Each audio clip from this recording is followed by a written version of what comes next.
hello सांग मैंने आज चलतु पुराणा कपड़ा रे तैयारी करवा डोरमैट बा पापछ देखु मैं छोट छोट साइज मोर गोटे पुराणा नाइट थिला ताको काटी देछि आपण संग्रह करें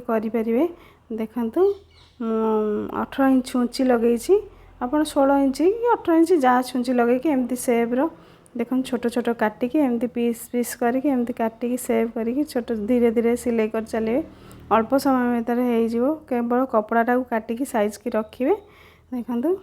मोर एटा टिके काटी छाड़ी देइथिला देखु एमती पुअर सार्ट कपड़ा आप जेको कपड़ा हेले संग्रह करी काटी देइथिबे तापर सुविधा हबो बसिक आप गोटे घंटा कि 2 घंटा भितर गोटे डोरमैट हो पार देखु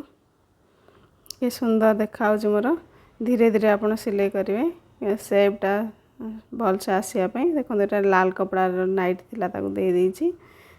गोटे लाइन होगापी आप कपड़ा संग्रह करेंगे देखो जेकोसी कपड़ा पुराणा कपड़ा आप नष्ट हेनी घरे भी यूज हम यहाँ बहुत दिन लास्टिंग करिवो मैं बहुत बनई 2-3टा बनईकी रखिले बहुत दिन मोर लास्टिंग भी कर सारापर यहाँ गोटे पेंट कपड़ा मोटा कपड़ा अंडाकृतिर देदेमी देखो सिलाई फिलाई देखा जीवनी डबल सिलाई मारदेमी उठिबनी भी प्राय देखो केते सुंदर देखा